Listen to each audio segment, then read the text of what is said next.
તો આતર સમાચારોમાં આગળ વધીને વાત કરી વિસાવદર સ્થાનિક લોકોની સમસ્યાઓ સાંભળવા ચાલુ વરસાદે રોડ પર ઉતર્યા આવ્યા ધારાસભ્ય ગોપાલ ઇટાલિયા વિસાવદર શિવમનગર સોસાયટી તેમજ અન્ય સોસાયટીના લોકોના મૂંઝવતા પાણીના પ્રશ્નો, રોડના પ્રશ્નો, ભૂગર્ભ ગટર કુંડીઓના પ્રશ્નો અંગે કર્યું હલ્લાબોલ। શિવમનગર સોસાયટીના ભાઈઓ તથા બહેનો બહોળી સંખ્યામાં નગરપાલિકા સેવા સદન પહોંચ્યા હતા। ત્યાં કોઈ કર્મચારી જવાબદાર અધિકારીઓ ના મળતા તેઓ પ્રમુખના ઘરે પગપાળા ચાલુ વરસાદે નીકળી પડ્યા હતા।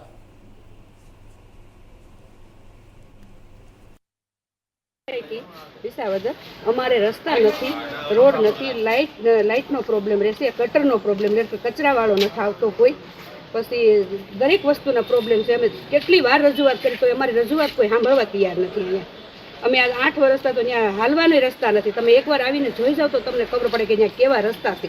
આ 4 દિવસે તો કચરાવાળો આવે છે।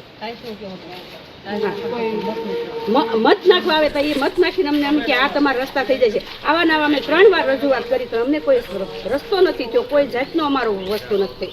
બોલે જૂનાગઢ જિલ્લા